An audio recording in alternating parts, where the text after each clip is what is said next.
Hey, it's me Monte. It's Wednesday. I vlogged Monday, Tuesday, but they weren't good days. Class was having kind of a hard time working and getting themselves under self-control, and it was just a lot of me being mean. I'm gonna say it. I had to be mean for 2 days, and it showed in my vlogs. And yes, I'll probably put some in the end, but it was not who I want to be, but it was who I had to be, because they were just unable, no matter how many times I stopped, no how many times I macked the room. I don't do the whole chants, I just do mack. It wasn't enough for them, so I had to be a grumpy teacher, and it showed in my vlogs. And I should show you what grumpiness looks like, because that's part of being a teacher. Is it's not going to be sunshine and roses all the time. Sometimes you have to be stern, you have to be grumpy. And I told him, this is me grumpy, and I know you guys don't like it, but we need to get our stuff together. So today's a new day. I always treat every day like a new day. Don't hold grudges. Don't be like the sour grape. And so we'll see how it is today. What's changed? Because of my grumpiness, math has turned into 2 groups. They weren't getting their things done, so it had to change. So 2 groups.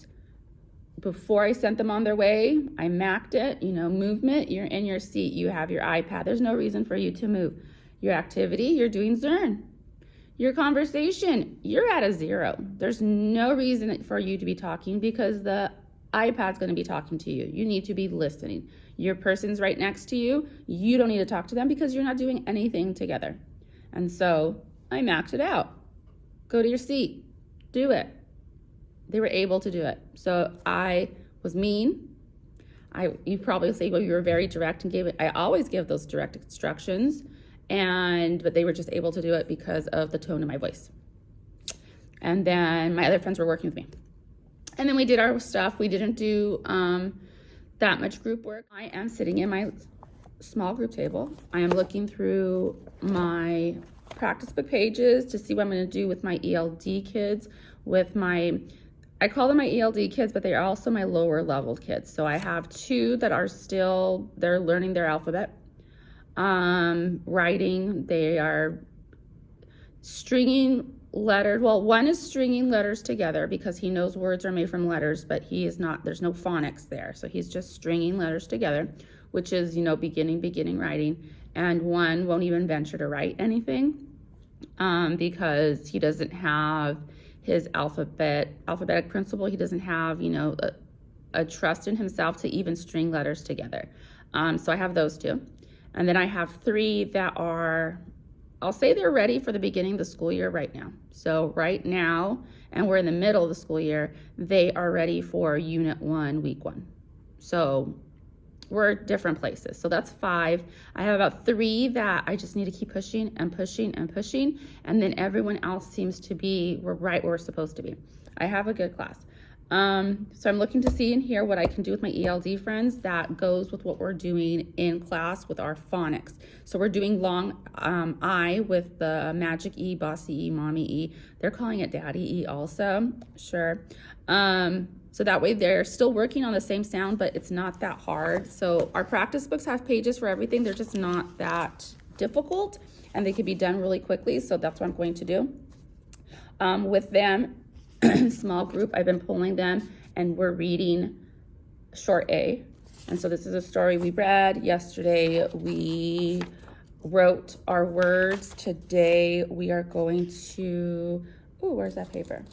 They're going to come back. We're going to read the story again, and then I'm just going to give them a little paper to see if they can read the words with Short A right there. So we're going to do that today with them. So we're going to see if they can read the words, and then we're going to do some writing. That's going to be one group. Another group is going to be working on our long I words, and then there's also a story in here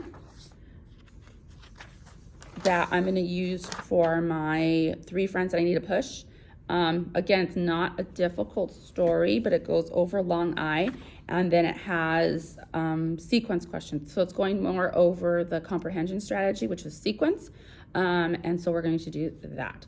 I have duty in about 5 minutes. So what are we doing today?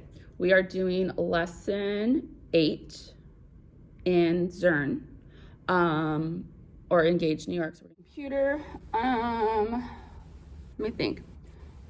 Today for writing, we are going to write our concluding sentence. So I need to pull that up on my slides. Teaching Without Frills, the last episode, or one of the last episodes, goes over writing your conclusion. So I'm going to pull that up and copy it to my slides. We are going to write sentences today for our high frequency words. And so I have that page ready. It comes from the Wonders on the, like the extra, like the advanced practice book pages. Is just, actually I'm not going to do paper. They'll just have to deal with brown paper, right? And get their work done. Not everything has to be fancy and cutesy. So brown paper it is.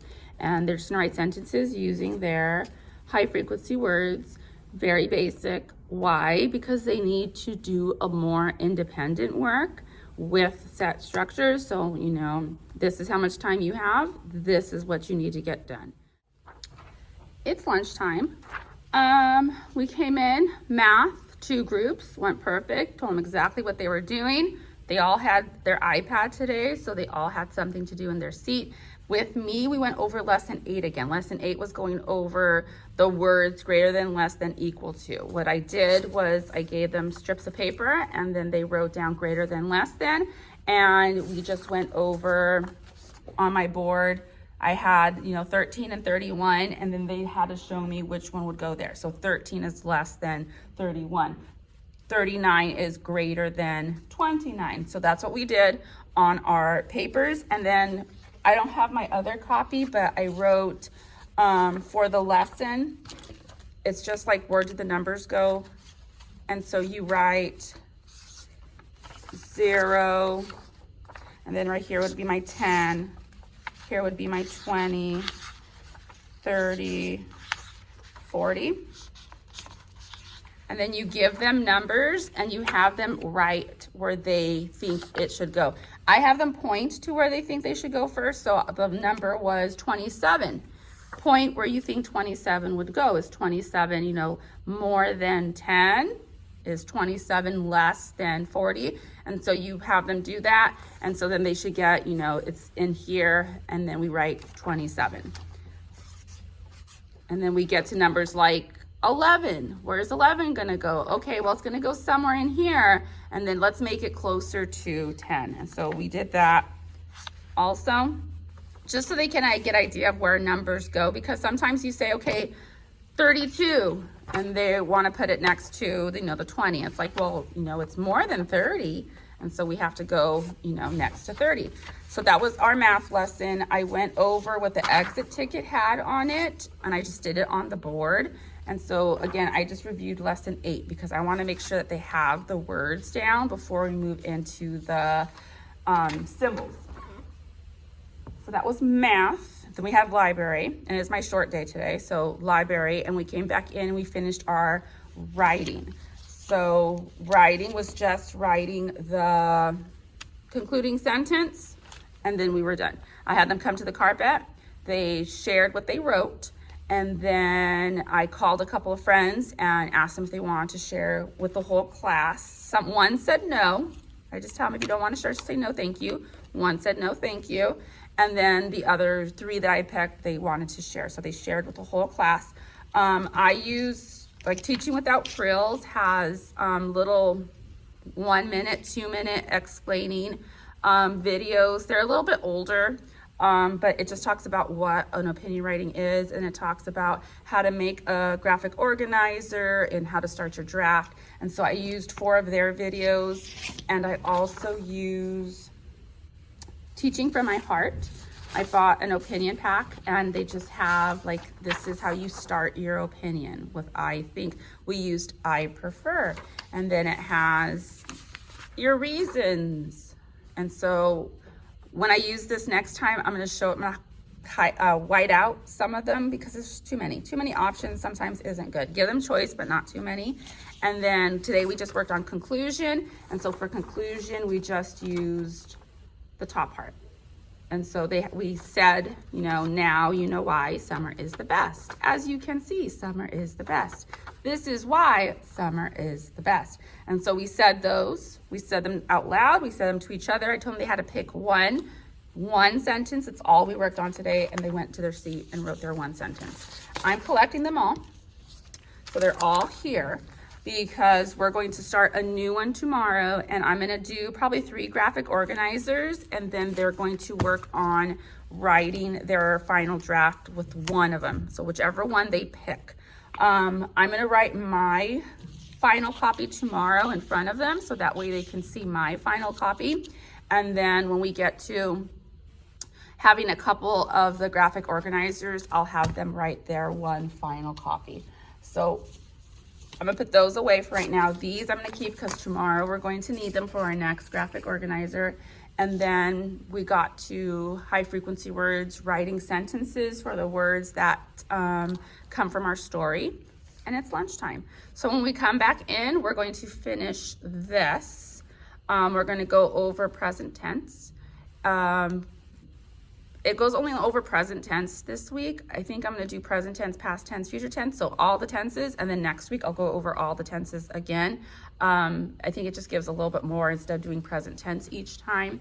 So we're gonna do present tense, but it also talks about past tense. And so that's gonna introduce both of them. And then we're gonna go into our long I words. So for our long I words, I did this last week. We're going to say our words, and then they're going to do a sort. So these are long I or short I words. And so they're gonna have to say them, decide, sort them out. Is it short I or long I? And then under, they have to write the word down. So it's gonna get in some phonemic awareness because they have to look at the picture, say the word, decide if it's going to be a long I, short I, and then it gets into phonics because then they're going to have to start to write it down. It's after school. It's Wednesday. It's 2:50. I'm allowed to go home, so I'm going to go home. I cleaned up my mess. Isn't that what I always do? What did I find out? I found out I ran out of copies. So there are 5 days left in the month, and I have no copy clicks left to make any master copies, so I have to go do some printing at home. I made my sub plans.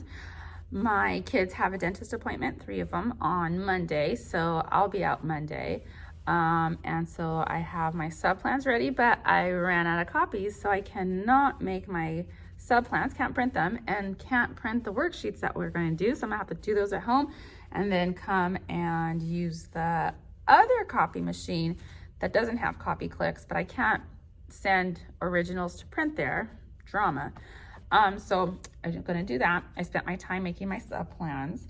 I went through to see what our math lessons are. There's 2 more math lessons in this topic. So this topic was going over greater than, less than, and then tomorrow we're gonna go over the signs. So I know that's gonna be a very fast lesson because we already did that in my math. And in case you joined me, they asked us to start doing Zern instead, and that started in January. So we went on vacation, and then it was like, please start doing Zern. So we had to switch our math curriculum to a whole new math curriculum without being trained on it and being asked to use it because we're not married to our curriculum. We need to follow the standards. But then none of us know how to teach it, and we don't have TEs, and that's a big summary. That's a summary of my math drama. So we're doing Zern, which is Eureka Math, and I'm going to be on Module 4, Lesson 8 tomorrow, which is going over the signs, but we already did it. So it's going to be a fast math lesson or an easy math lesson because we already know that concept. And then today was good day. Like I said earlier, might not post the other videos because I was a grumpy teacher with grumpy actions in class because they weren't able to do it. Today, we talked about it and it was a little bit better. I did win in student versus teacher because it was just a following directions thing. Oh well, we'll get there tomorrow. So far they have, I'll show you our little tiny bingo chart that we're using. They have 2 bingo pieces and they have to get 5 in a row. It's bingo. I just pick it out of a little stocking because I had a little stocking there. But I'm gonna go home. It's 2:53. I'm gonna print my copies so I can have my originals so I can make those. I'm gonna start testing my high frequency words tomorrow of the week for my ones that I already know them.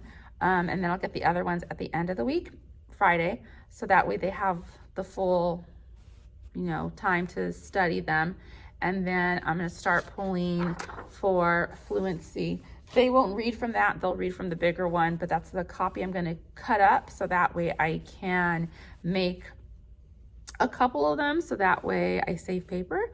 And that's what I sent home to parents. So yesterday or last week, I sent home one. They read it. They have to get 23 words a minute. I highlighted if they met the standard. Some even got more than 53, which is spring. So I sent that home and I sent home, here's somebody's right here. I sent home just their copy of what they got. In the bottom, this person got 100%. And then for this one, we did our reading and then I just marked where they stopped and then how many words a minute they got. So that's just a quick fluency. We have fluency now. I'm gonna go home, like I said. My chicken is somewhere, I have to go find her. Trash right here. That's where all my trash ends up at the end of the day, but I'll see you tomorrow.